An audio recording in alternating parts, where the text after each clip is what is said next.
Hi எல்லாருக்கும் வணக்கம். இன்றைக்கி நம்ம பார்க்க போகிற டாபிக் ரொம்ப இம்பார்ட்டண்ட்டான topic, parenting teens.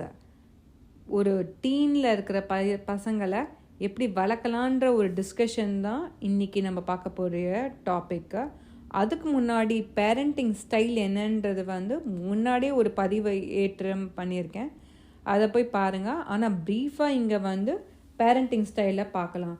First 4 type of parenting இருக்குங்க. Authoritarian parenting, neglectful parenting, permissive parenting, authoritative parenting. Authoritarian parent ஸ்ட்ரிக்டாக இருப்பாங்க, ரூல்ஸ் இருக்கும், பனிஷ்மெண்ட் இருக்கும். இந்த மாதிரி இருக்கிற பசங்க சோஷியலாக மூவ் பண்ணுறதுக்கு கொஞ்சம் கஷ்டப்படுவாங்க. ஸோ இந்த பேரண்டிங் ஸ்டைல் அத்தாரிட்டேரியன் பேரண்டிங். அடுத்தது நெக்லெக்ட்ஃபுல் பேரண்ட். நெக்லெக்ட்ஃபுல் பேரண்ட்னா they don't spend time with kids.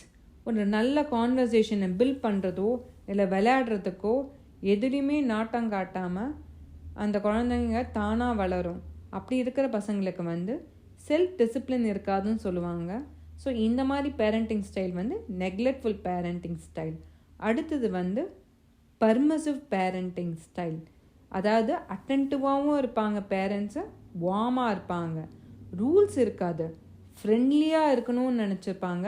பேரண்டிங்காக இருக்கிறத விட, ஒரு பேரண்ட்டாக இருக்கிறத விட ஃப்ரெண்ட்லியாக இருக்கணும்ன்ட்டு நினச்சிப்பாங்க.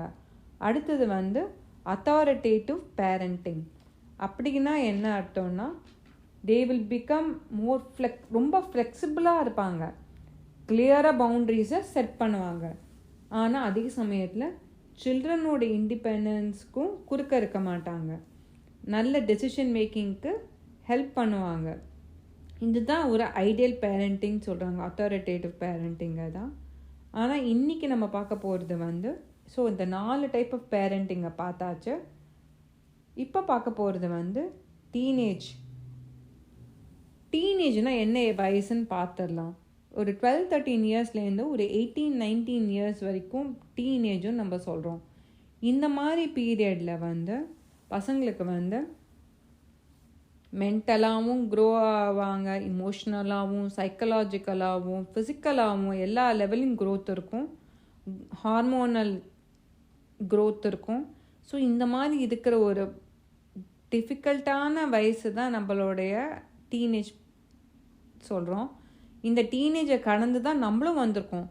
ஸோ இது நம்ம பார்க்குற பார்வையில் தான் இருக்குது.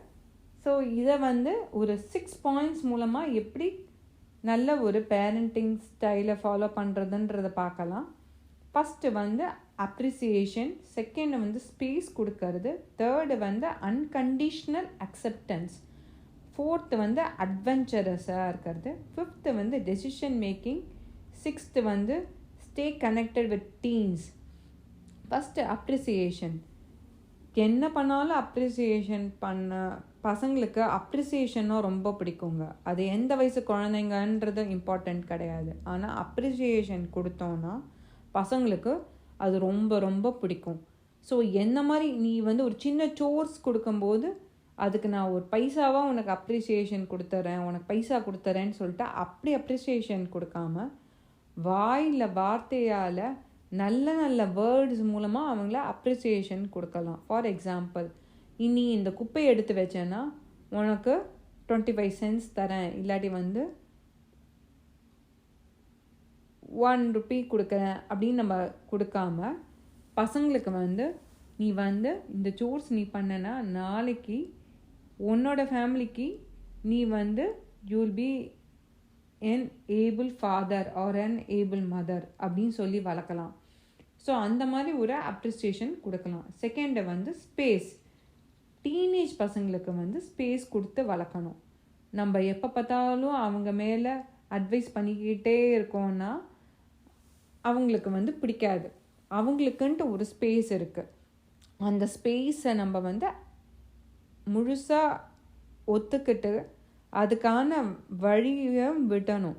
இந்த ஸ்பேஸ் நான் உனக்கு கொடுக்குறேன், நீ இதை எப்படி யூஸ் பண்ணிக்கிறேன்றதை நீயே பார்த்து புரிஞ்சு நடந்துக்கணும், அதை எங்கள் கூட ஷேரும் பண்ணிக்கணும் அப்படின்ட்டு அந்த ஸ்பேஸ் கொடுக்கும்போது நம்ம சொல்லிடலாம், இந்த ஸ்பேஸ் கொடுக்குறோம், உன்னோட வழியில் ஸ்பேஸ் கொடுக்குறோம், நீ எப்படி என்ன டெசிஷன் எடுத்தாலும் அதை நாங்கள் அக்செப்ட் பண்ணிக்கிறோம், அந்த ஸ்பேஸை நீ ஒழுங்காக யூட்டிலைஸ் பண்ணணும் அப்படின்னு சொல்லி வளர்க்கலாம். அடுத்தது வந்து அன்கண்டிஷ்னல் அக்செப்டன்ஸ். கண்டிஷ்னல் அக்செப்டன்ஸை விட அன்கண்டிஷ்னல் அக்செப்டன்ஸுக்கு வந்து நல்ல ஒரு பேரண்டிங் ஸ்டைலுங்க. பசங்கக்கிட்ட வந்து சொன்னால் இப்படி சாப்பிட்டாதான் நீ வந்து குட் பாய் அப்படின்னு நம்ம சொல்லாமல், இந்த மாதிரிலாம் பண்ணாதான் நீ குட் பாய் அப்படின்னு சொல்லாமல், இப்போ நல்லா படித்தாதான் குட் பாய் அப்படின்னு சொல்லாமல், அன்கண்டிஷ்னலாக எந்த கண்டிஷனும் போடாமல் அன்கண்டிஷ்னல் அக்செப்டன்ஸ் இருந்ததுன்னா இந்த பசங்களுக்கு வந்து டீனேஜ் பசங்களுக்கு வந்து ரொம்ப ஹெல்ப்ஃபுல்லாக இருக்கும். அந்த மாதிரி வளர்க்குறம்போது பசங்களுக்கும் வந்து தே வில் ஓப்பன் அப். அந்த அன்கண்டிஷ்னல் அக்செப்டன்ஸ் இருக்கும்போது தே வில் ஓப்பன் அப். என்ன பிரச்சனையாக இருந்தாலும் நம்மக்கிட்ட வந்து ஷேர் பண்ணுவாங்க. என்ன சீக்ரெட்டாக இருந்தாலும் நம்மக்கிட்ட வந்து ஷேர் பண்ணுறதுக்கு இந்த மாதிரி அன்கண்டிஷ்னல் அக்செப்டன்ஸ் வந்து ஹெல்ப் பண்ணும். அது ரொம்ப இம்பார்ட்டண்ட். பசங்க வேறு யார்கிட்டையாவது ஷேர் பண்ணுறதை விட நம்மக்கிட்ட ஷேர் பண்ணுறது ஆஸ் அ பேரண்ட் நம்மக்கிட்ட ஷேர் பண்ணும்போது அவங்களோட கனெக்ஷன் நம்ம கூட வலுவாகிறது. ஸோ இந்த அன்கண்டிஷ்னல் அக்செப்டன்ஸ் வந்து ரொம்ப ரொம்ப இம்பார்ட்டண்ட். அடுத்து அட்வென்ச்சர்ஸாக இருப்பாங்க பசங்க. நம்ம சீரியல் பார்க்குறோன்னா நம்மளும் உட்காந்து அழுதுண்டு நம்ம பசங்களையும் உட்காந்து அழ வச்சுண்டு அந்த மாதிரி இருக்காமல் ஒரு சின்ன ட்ரெக்கிங்க்கோ இல்லை ஒரு தீம் பார்க்குக்கோ கூட்டின்னு போய் அங்கே வந்து ஒரு அட்வென்ச்சரஸ் ரைடுக்கு கூட்டின்னு போகிறோன்னா தீம் பார்க் போய் இல்லாட்டி நம்மளும் அவங்க கூட விளையாடியோ ஒரு சின்ன எக்ஸசைஸ் பண்ணியோ அந்த மாதிரி வந்து அட்வென்ச்சர்ஸாக இருக்கணும். அப்போ தான் பசங்களுக்கு வந்து நல்லா மிங்கிள் பண்ண முடியும், பசங்களோட நம்ம மிங்கிள் பண்ண முடியும். We will feel that the children are more adventurous and then they are coming closer towards us.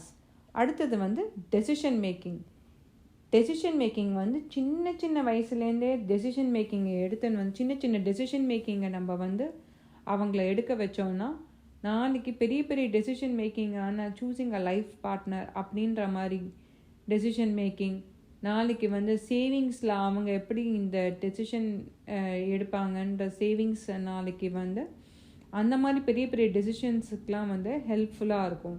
இந்த டெசிஷன் மேக்கிங் வந்து எப்படி பண்ணலான்னா ஒரு பிளாக் டிஷர்ட்டோ பிளாக் பேண்ட்டோ போட்டுட்டு வந்தாங்கன்னா இதை விட பெட்டர் சாய்ஸ் உனக்கு ஏதாவது இருக்குமா அந்த மாதிரி கேட்டு பார்க்கலாம்.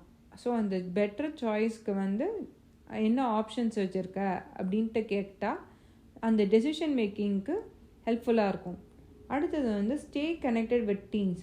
அவங்களுக்குள்ள ஆங்ஸைட்டி, அப்புறமா வந்து நிறைய வந்து வீடியோ கேம்ஸ் விளையாடுறதுனால வர பிரச்சனைங்க, சோஷியல் மீடியா பிரச்சனைங்க, புல்லியிங், அப்புறமா வந்து நிறைய ஹார்மோனல் இம்பேலன்ஸ், இந்த மாதிரி நிறைய பிரச்சனைங்க இருக்கிற பட்சத்தில் நம்ம அந்த சிம்டம்ஸை என்னன்னு கண்டுபிடிச்சி அவங்களுக்கு சப்போர்ட்டிவ் பேரண்ட்டாக இருந்தோன்னா ரொம்ப ஹெல்ப்ஃபுல்லாக இருக்கும்.